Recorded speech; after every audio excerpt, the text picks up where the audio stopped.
Hello guys. आज फिर आप इस नए ब्लॉग में आपका एक बार फिर स्वागत है। आपने पहले ब्लॉग में राष्ट्रकूट के बारे में पढ़ लिया था, तो अब हम आपको सेकंड चैप्टर गुर्जर और प्रतिहार के बारे में बताने जा रहे हैं।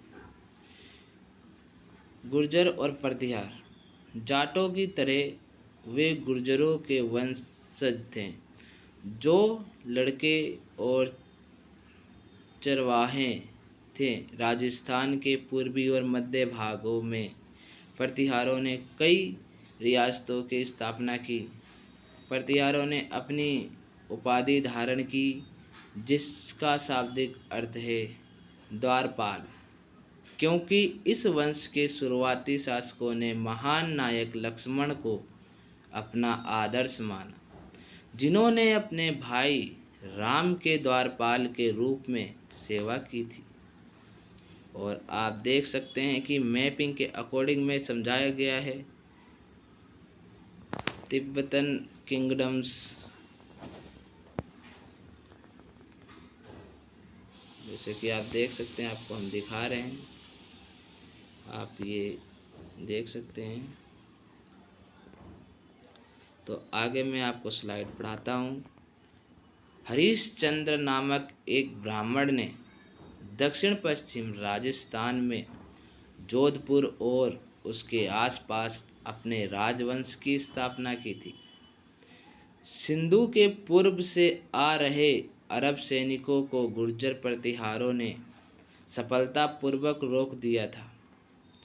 8वीं शताब्दी की दूसरी तिमाही में नागभट्ट प्रथम के शासन के दौरान उन्होंने कुख्याति प्राप्त की।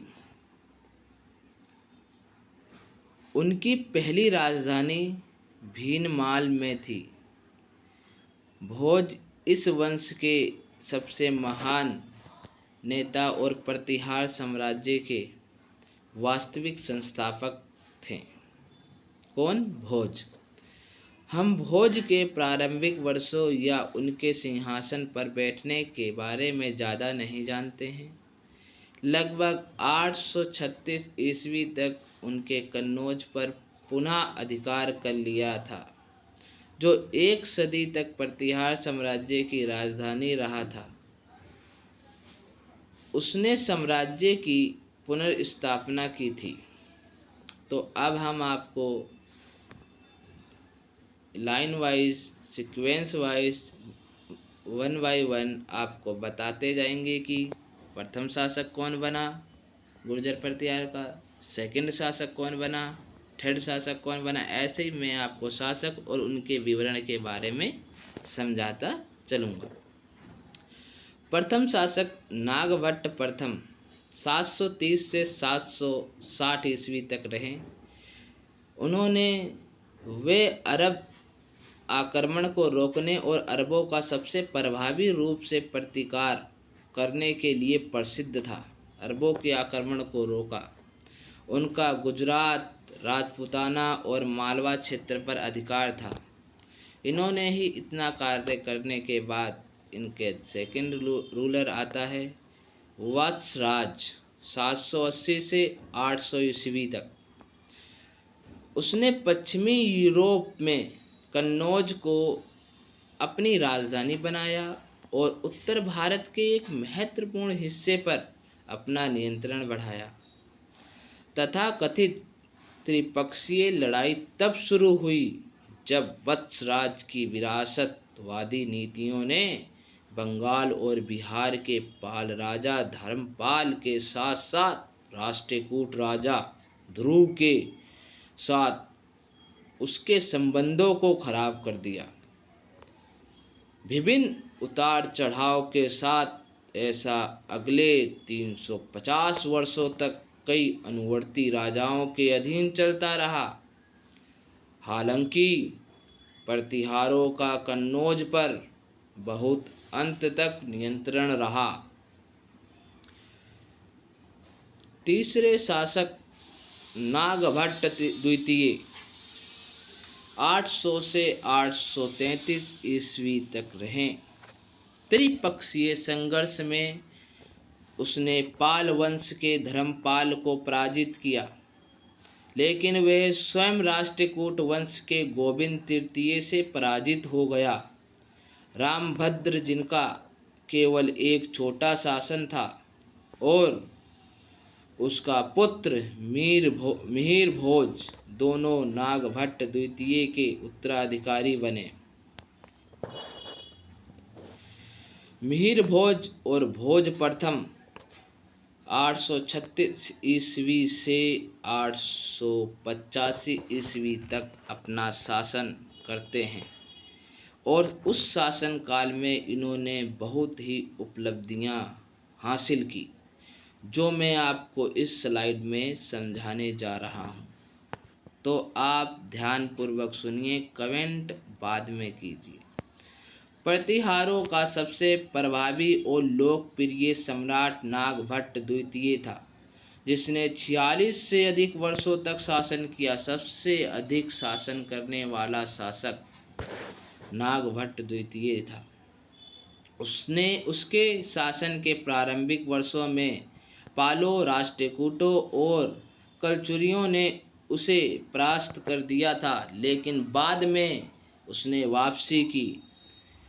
उसने चेदी और गुहिलों जैसे सामंतों की मदद से पालों और राष्ट्रकूटों को हराया। उसका प्रशासनिक केंद्र कन्नौज में था, जिसे महोदय के नाम से भी जाना जाता है। मिहिर भोज के सबसे पुराने शिलालेखों में से एक 12 ताम्रपत्र शिलालेख महोदय में एक सैन्य शिविर या स्कंदवार का उल्लेख है। वह राजा जुज्र से भी संबंधित है, जिसका उल्लेख अरब व्यापारी सुलेमान के यात्रा विवरण में मिलता है, जिसने 9वीं शताब्दी में राजा की विशाल संपत्ति और सैन्य शक्ति के बारे में लिखा था। अरब लेखक ने अपने साम्राज्य को लुटेरों से बचाने के लिए उनकी प्रशंसा की।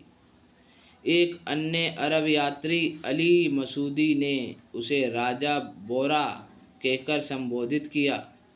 प्रतिहार राजाओं के पास अरब यात्रियों के अनुसार भारत की सबसे मजबूत घुड़सवार सेना थी। वह एक विष्णु भक्त था, जिसने आदिवारा की उपाधि धारण की थी। सिंध के अरबों, कलचुरियों और चंडालों ने उसके आधिपत्य को मान्यता दी थी।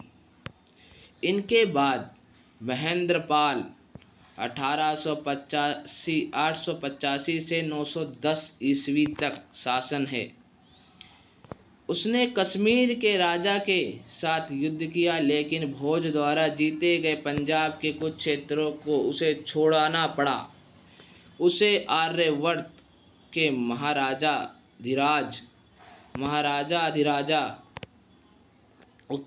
उत्तरी भारत के राजाओं का महाराजा की उपाधि दी गई थी। ये प्रसिद्ध संस्कृत कवि, नाटककार और आलोचक राजशेखर ने उसके दरबार की शोभा बढ़ाई। राष्ट्रकूट राजा इंद्र तृतीय ने उसे हराया और कन्नौज को पूरी तरह से नष्ट कर दिया। इस अवधि के दौरान संभवतः गुजरात राष्ट्रकूटों के हाथ में आ गया था, जैसा कि अल मसूदी ने अपने लेखों में उल्लेख किया है कि प्रतिहार साम्राज्य की इस समुद्र तक कोई पहुंच नहीं थी। इनके बाद